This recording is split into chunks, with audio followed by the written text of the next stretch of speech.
जो है प्लेस वो हमें अपनी भरनी होती हैं।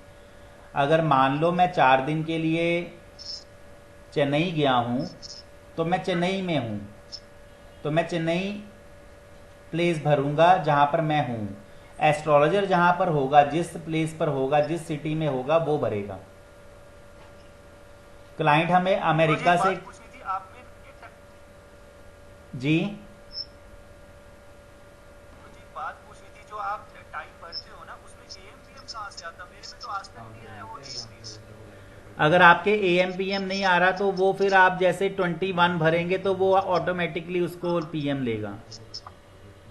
हाँ वैसा होता है, बट एएम पीएम आप में आता है, मेरे में नहीं आया आज तक कभी। अच्छा, ये आई थिंक हो सकता है सेटिंग्स में कुछ हो ऐसा।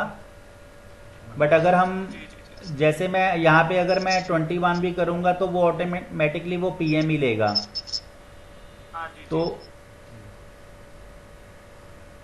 अभी जैसे ये मैंने चार्ट क्रिएट किया है,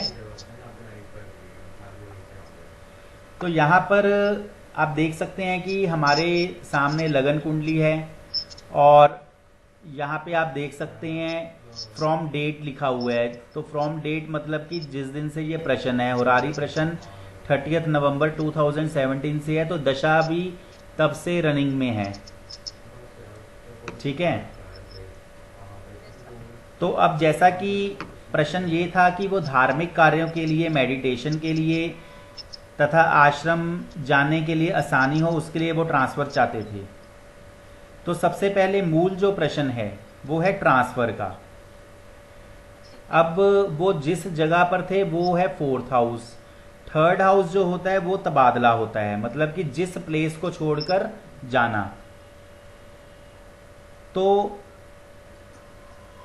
तबादला ये जो था, ना तो नौकरी के विषय में था और ना ही घर बदलने से संबंधित था, ये धार्मिक कार्यों के लिए था। तो एक तो बात हुई कि तबादला जो है ये स्थान परिवर्तन है। तो स्थान परिवर्तन के लिए जिस स्थान पर होते हैं वो होता है 4th हाउस। तो चौथे भाव का उप नक्षत्र स्वामी तीसरा, यानी कि वो स्थान छोड़ना। नवम भाव यानी कि लंबी यात्रा। 12वां भाव ये भी यात्रा का होता है, या अज्ञात स्थान होता है, या दूरस्थ क्षेत्र होता है, या फिर नया स्थान होता है। क्योंकि ज़्यादातर ट्रांसफ़र ऐसी जगह होते हैं जहां शायद कोई वो पहली बार जा रहा हो, या फिर वो दूर हो। तो यहाँ पर चौथे भाव का उपनक्षत्र स्वामी 3 9 12 भावों का कार्येश हो, या तीसरे भाव का उपनक्षत्र स्वामी जो है 3 9 12 भावों का कार्येश हो, तो एक तो ये नियम लगता है। और मान लीजिए कि ऐसा ही प्रश्न यदि किसी नौकरी पेशा के लिए आता है, कि नौकरी वो कर रहा है और उसका ड्यूरिंग सर्विस जो है ट्रांसफ़र होता है, तो दशम भाव का उपनक्षत्र स्वामी से हम देखते हैं कि दशम भाव का उपनक्षत्र स्वामी 3 12 का कार्येश हो, या फिर 3 9 12 का कार्येश हो, इस प्रकार से। तो सबसे पहले हम जो स्टेप बाय स्टेप चलते हैं, सबसे पहले हम चंद्रमा को देखते हैं। तो यहाँ पे हमें हर प्लेनेट की एक तो ये स्क्रिप्ट पता चलती है कि वो टेनेंटेड है कि अनटेनेंटेड है, या रिइंफोर्समेंट है। तो चंद्रमा जो है अनटेनेंटेड है, जैसा कि आप देख सकते हैं कि उसके आगे स्टार का निशान है। सर आप स्क्रीन बड़ी कर पाएंगे, मतलब और चीजें ना आए, आपकी वाली स्क्रीन थोड़ी बड़ी हो जाए। आप किस पर देख रहे हैं अभी? मैंने एक्चुअली आवाज मेरे लैपटॉप में नहीं आ रही थी, तो मैं आवाज मोबाइल से सुन रही हूँ। अच्छा, मोबाइल में देख रहे हैं, तो मोबाइल में स्क्रीन रोटेट करके देख रहे हैं या कैसे? नहीं सर, वो रोटेशन तो हो जा रहा है, बोले स्क्रीन व्यू कैसे आएगा वो पूछ रही हूँ सर। वो स्क्रीन ना बड़ी हो जा रही थी, मैम बड़ी हो जा रही हो, हाथ से रीच आउट करोगे ना तो बड़ी हो। तो अब सबसे पहले हम यहाँ पर एक तो हम अपना ये वाला टेबल खोलते हैं, जिससे हमें ये पता चलता है कि हर ग्रह किस भाव में स्थित है, किन भावों का स्वामी है, उसका नक्षत्र स्वामी और उपनक्षत्र स्वामी, ये हमें पता चलता है। तो यहाँ पर जैसे चंद्रमा अनटेनेंटेड है, एक तो चंद्रमा अनटेनेंटेड है, वो पहले भाव में स्थित है, 5वें का स्वामी है, केतु के नक्षत्र में है, केतु 11वें भाव में स्थित है। अब चंद्रमा जो अनटेनेंटेड है, अनटेनेंटेड होकर वो किस किस भाव का उपनक्षत्र स्वामी बना है देखें तो 1 से 12 भावों में किसी भाव का उपनक्षत्र स्वामी नहीं बना। तो 1 से 12 भावों में किस भाव का नक्षत्र स्वामी बना है, तो ये देखिए 11th हाउस का बना है। तो एक तो चंद्रमा जो है अनटेनेंटेड होकर 11th हाउस का नक्षत्र स्वामी बना है, यानी कि जो उसकी डिजायर है एक तो उसको शो कर रहा है। ठीक है। दूसरा जो है चंद्रमा पहले भाव में स्थित है, 5वें का स्वामी है, और केतु के नक्षत्र में केतु 11वें भाव में स्थित है। अब केतु की राशि देखें तो केतु शनि की राशि में है, मकर में। तो शनि कहां पर स्थित है? 9वें भाव में स्थित है, 11-12 का स्वामी है। तो देखिए अब यहां पे भावों को समझिए। 5वां भाव होता है मंत्र साधना का, पहला भाव स्वयं जातक का हो गया। 9वां भाव जो है धर्म भाग्य यात्रा का होता है।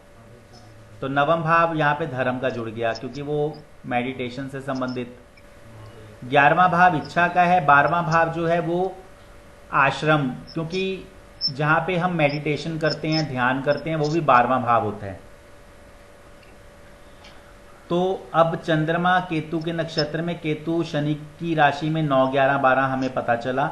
चंद्रमा आगे सूर्य के उपनक्षत्र में 8 और 6 भाव। 8वां भाव होता है गहराई का, अध्ययन का। 6ठा भाव होता है प्राप्ति का। तो पहला लगन जातक, 5वां मंत्र आत्मा, 6ठा भाव प्राप्ति, 8वां भाव गहराई अध्ययन, 9वां भाव जो है धर्म का भी है, आश्रम का भी है, 11वां भाव जो है लाभ का है, इच्छा का है, और 12वां भाव जो है वो भी आश्रम का है। तो इस प्रकार से उनका जो प्रश्न था वो एक तरह से पूरी तरह से सार्थक था। गुरुजी एक डाउट है मुझे यहाँ पे, सॉरी टू इंटरप्ट। जी जी। हमने जब केतु की स्क्रिप्ट ली है तो हमने पूरा पैक क्यों नहीं लगाया? आप केतु को तो मंगल भी देख रहा है, तो आप ये देखिए, आप देखिए, हम लगा सकते हैं, ऐसी बात नहीं है कि नहीं लगा सकते, ऐसे भी, क्योंकि जो भाव हमें चाहिए वो भी मिल रहे हैं बीच में। अब मान लो चलो हमने चंद्रमा केतु के नक्षत्र में है तो 2, 7, 9, 11, 12 ये भाव आ रहे हैं। तो इनमें से हमें भाव जो चाहिए, 9वां भाव धर्म का मिल गया, 12वां भाव आश्रम का मिल गया, 11वां भाव इच्छा का मिल गया, 7वां भाव जो है वो ओपोनेंट जो है, ओपोनेंट मीन्स आश्रम, कोई ओपोनेंट मान लीजिए, क्योंकि इधर जातक खड़ा है तो दूसरी तरफ आश्रम है जिसके बारे में वो प्रश्न कर रहे हैं, जहां वो जाना चाहता है। तो ऐसे भी हम देख सकते हैं। तो दूसरा भाव जो है, अब यहाँ पे अगर इसको ना भी कोई मीनिंग में ले तो भी कोई ऐसी बात नहीं, क्योंकि हमें जो भाव चाहिए नियम के अनुसार वो हमें मिल रहे हैं। यहाँ जो प्रश्न के अनुसार जो जातक का जो प्रश्न है कि वो आश्रम जाना चाहता है धार्मिक कार्यों के लिए, मेडिटेशन के लिए, तो उसमें हमें 9वां भाव मिल गया, 12वां भाव मिल गया, 5वां भाव मिल गया, ये मिल रहा है, 8वां भाव गहन अध्ययन का मिल रहा है। तो इस तरह से भी हम देख सकते हैं। इन शॉर्ट हम अगर ऐसे देखते हैं तो केतु किसकी राशि में है? शनि की। तो शनि का हमने 9, 11, 12 यहां से देख लिया, क्योंकि 9 और 12 हमें मिल गया था, इसलिए हमने शायद पैक्ट की तरफ नहीं देखा। अदरवाइज पैक्ट की तरफ देखेंगे तब भी हमें कोई उसमें कंफ्यूजन नहीं है, क्लियरली जो है हमें पता चल रहा है। तो अब देखिए चंद्रमा के द्वारा प्रश्न की सार्थकता दिखी हमें। तो अब यहां पे जातक जाना चाहता है तो 11वें भाव का उपनक्षत्र स्वामी है राहु, और राहु को यदि आप देखें तो वो 1 और 5 भाव को दर्शा रहा है। बुध के नक्षत्र में 9वें भाव को दर्शा रहा है, अपने ही उपनक्षत्र में 5वें भाव को दर्शा रहा है। तो वो एक तरह से धर्म के कार्य और मंत्र साधना के लिए जो है एक तरह से उसको दर्शा रहा है। अगर हम चौथे भाव का उपनक्षत्र स्वामी सूर्य देखें तो चौथे भाव का हमने ये देखा था नियम कि 3, 9, 12 में से किसी का कार्येश हो। चौथे भाव का उपनक्षत्र स्वामी सूर्य है। सूर्य आप देखिए शनि के नक्षत्र में है, 9 और 12 आ गया, तो यहां भी वो प्रॉमिस दे रहा है।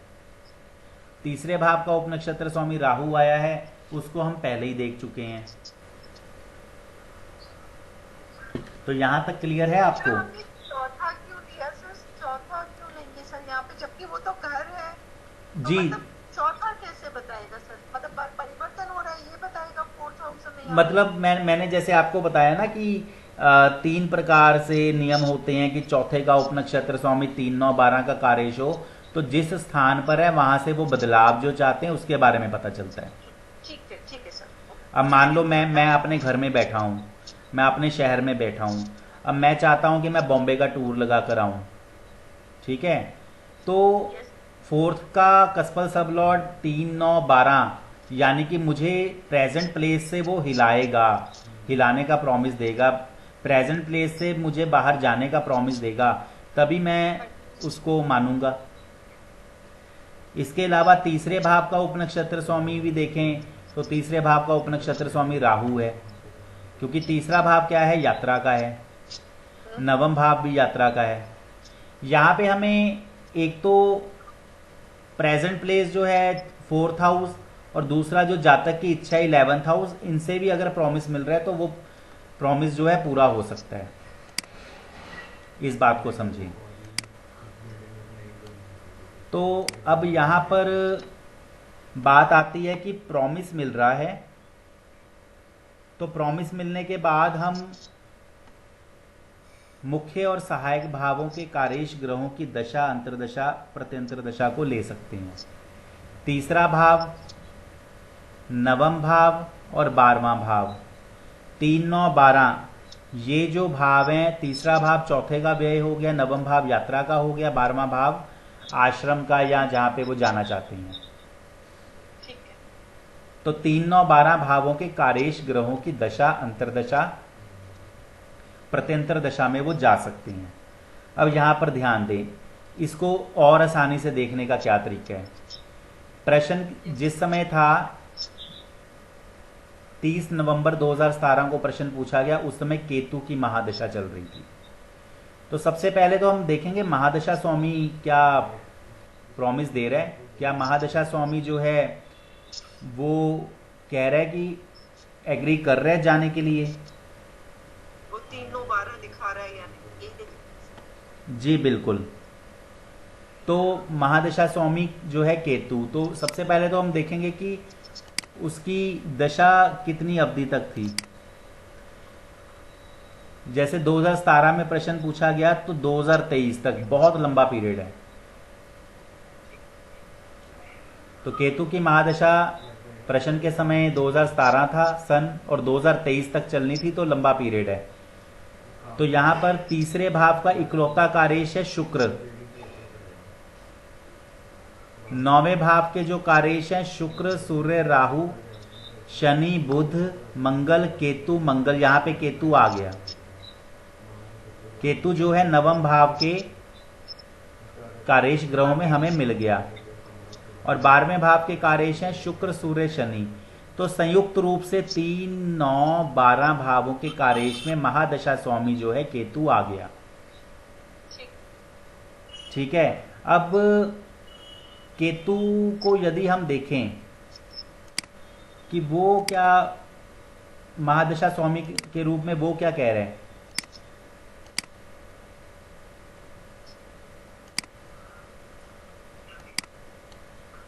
तो अब देखिए जैसे कि सबसे पहले तो केतु है टेनेंटेड। यहां पे आप देख सकते हैं केतु के आगे स्टार का निशान नहीं है, केतु टेनेंटेड है।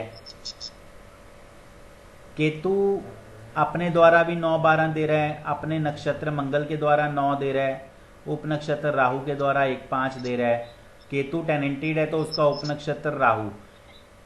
तो आगे राहु के नक्षत्र तक भी देख लें तो राहु का नक्षत्र बुध नवम भाव दे रहे हैं, यानी कि जो भाव हमें चाहिए वो मिल रहे हैं। ठीक है। तो महादशा स्वामी जो केतु है वो एक तरह से पॉजिटिव है कि वो भेजने के लिए तैयार है। तो अब गुरुजी एक बार रिपीट कर देंगे, जरा कनेक्शन कट गया था, प्लीज एक बार। जी 1 मिनट, केतु केतु की स्क्रिप्ट क्या कहा? 1 मिनट, एक और मेरे ख्याल से लाइन में आ रहे हैं।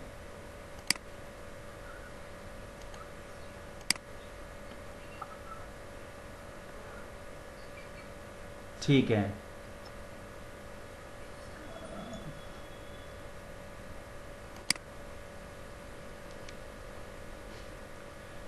जी कहने का मतलब ये है कि हमें प्रॉमिस मिल गया था 3, 9, 12 भावों के कार्येश ग्रहों की दशा अंतर्दशा प्रत्यंतर दशा में वे वहां जा सकते हैं, ऐसा हम मानेंगे। ठीक है, तो उस समय 2017 में ये प्रश्न पूछा गया।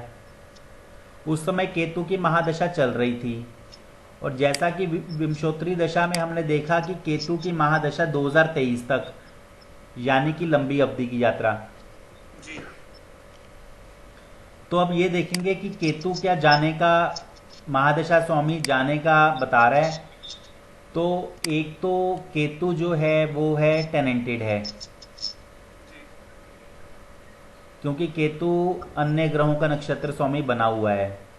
जी तो केतु अपने लेवल पर 9, 12 दे रहा है, अपने नक्षत्र लेवल पर 9 दे रहा है, उप नक्षत्र पर 1 और 5 दे रहा है। अब यहाँ पे 3, 9, 12 नहीं आ रहा, यहाँ पे 5वां भाव जरूर आ रहा है मंत्र साधना का, लेकिन 3, 9, 12 नहीं आ रहा। तनिष्क जी ये ध्यान दें आप। जी अब उप नक्षत्र पर हमें स्थिति भी चलो मान लो कह सकते हैं क्लियर नहीं है, तो महादशा स्वामी केतु टेनेंटेड है, उसका उपनक्षत्र राहु, राहु आगे बुध के नक्षत्र में नवम भाव मिल गया।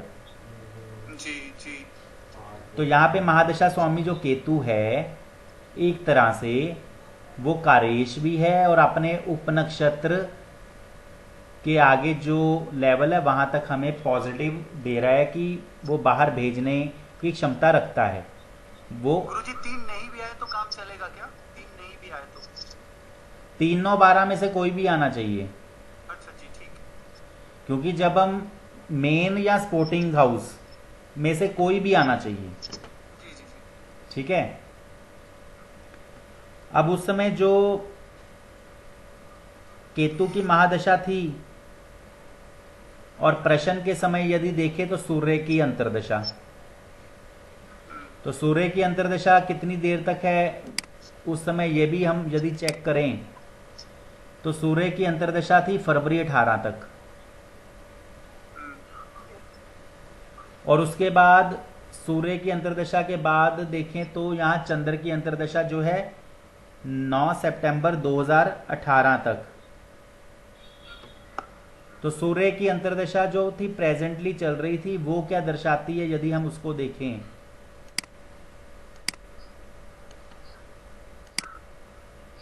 सूर्य जो है अनटेनेंटेड है, सूर्य के आगे स्टार का निशान है, अनटेनेंटेड है।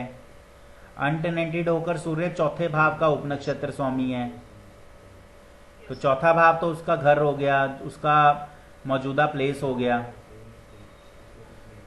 ठीक है, सूर्य अपने नक्षत्र शनि के द्वारा 9 और 12 भाव दे रहा है, उपनक्षत्र राहु के द्वारा 1, 5 दे रहा है, लेकिन सूर्य अनटेनेंटेड है, अनटेनेंटेड होकर चौथे भाव का उपनक्षत्र स्वामी बना, तो चौथे भाव का मजबूती से फल देने में सक्षम है, इसलिए घर नहीं छोड़ने देगा वो। ऐसा भी हम कह सकते हैं। तो केतु में सूर्य की जो अंतर्दशा चल रही है उसमें हम कह सकते हैं कि जो है इतना पॉजिटिव नहीं दिख रहा। तो अगली अंतर्दशा को देखेंगे, अगली अंतर्दशा है चंद्र की। चंद्रमा भी अनटेनेंटेड है, चंद्रमा 1, 5 केतु के नक्षत्र में हमें 9, 12 भाव दे रहा है, और चंद्रमा आगे सूर्य के उपनक्षत्र में 6, 8 दे रहे हैं। अब चंद्रमा अनटेनेंटेड है, लेकिन 1 से 12 भावों में वो किसी भाव का उपनक्षत्र स्वामी नहीं बना, 1 से 12 भावों में वो 11वें भाव का नक्षत्र स्वामी बना है, जो कि इच्छा पूर्ति का है। जी तो केतु महादशा में चंद्र की अंतर्दशा में जो उनकी इच्छा है उसकी पूर्ति हो सकती है, ऐसा हम कह सकते हैं। और गुरुजी चंद्रमा 11th हाउस का ए लेवल का सिग्निफिकेटर भी है, ये भी एक इम्पोर्टेंट बात होगी। हाँ बिल्कुल, नहीं हाँ, चंद्रमा बुध और शनि तीनों ही ए लेवल के हैं, जी तो चंद्रमा वैसे भी 11वें का एक तो नक्षत्र स्वामी बना, क्योंकि वो 1 से 12 में किसी भाव का उपनक्षत्र स्वामी नहीं बना, और ए लेवल का भी है, तो ये भी काउंट होता है। तो अब जैसे यहाँ पे हम देखते हैं कि 8 फरवरी 18 से चंद्र की अंतर्दशा शुरू होती है, तो यहां पे मैं 8 फरवरी 2018, अब आप देख सकते हैं ये केतु चंद्र, ठीक है। तो केतु महादशा, चंद्र की अंतर्दशा जो है वो पॉजिटिव है। अब केतु चंद्र चंद्र, क्योंकि यहां पर नवम भाव, 12वां भाव, 11वां भाव इच्छा पूर्ति का भी आ गया, तो केतु चंद्र चंद्र की दशा जो है वो उपयुक्त थी। 26 फरवरी 2018 तक यदि आप देखें तो केतु चंद्र चंद्र है, और 13 फरवरी 2018 को वो केतु चंद्र चंद्र राहु की दशा में वहां पर गए। केतु चंद्र चंद्र राहु। अब 3, 9, 12 भावों के कार्येश ग्रहों में देखें तो एक तो हमें केतु मिला था, यस सर। और 11वें भाव इच्छा पूर्ति का, तो यहां पे क्योंकि उनकी इच्छा थी जाने की, तो 3, 9, 11, 12, 11वें भाव को हमने एडिशनल लिया है यहां पर, यस। और केतु चंद्र चंद्र की दशा में भी वहां पर गए थे। अब यहां पे यदि मान लो हमने रूलिंग प्लैनेट्स भी अगर देखने के उस समय के क्या थे रूलिंग प्लैनेट्स, तो सबसे पहले तो क्योंकि ये पुराना एग्जांपल है इसको मैं सेव करूं। अब मान लो हमने रूलिंग ऐसे सेव करने के बाद आप रूलिंग प्लैनेट्स देखना चाहते हो कि उस समय प्रश्न के समय क्या थे, तो एडिट चार्ट में जाकर होरारी को हटाकर बर्थ कर देंगे, तो मतलब ये 30 नवंबर 2017 रात के 9:38:43 लुधियाना, ये उस समय का टाइम चार्ट बन गया। क्रिएट चार्ट करेंगे तो अब ये रूलिंग ग्रह हमारे सामने आ गए, और रूलिंग ग्रहों में शनि, चंद्र, केतु, मंगल और दिन स्वामी गुरु। तो और जैसा कि चंद्र आया तो चंद्र की राशि में राहु भी था, तो राहु भी रूलिंग ग्रहों में सम्मिलित हुआ, और वो केतु चंद्र चंद्र राहु की दशा में गए थे, तो जो रूलिंग प्लैनेट्स में भी मौजूद हैं।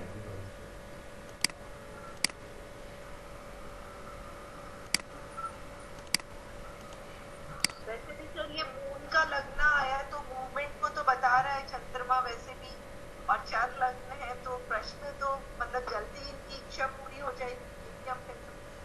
हाँ, अब जैसे उनका नवंबर 17 का था क्वेश्चन पूछा गया, और फरवरी 2018 में वो गए, तो दिसंबर जनवरी मतलब लगभग 2-2.5 महीने मान के चलिए, 2 2 सवा 2 महीने, 2 महीने कुछ दिन, ऐसा मतलब इतना पीरियड लगा।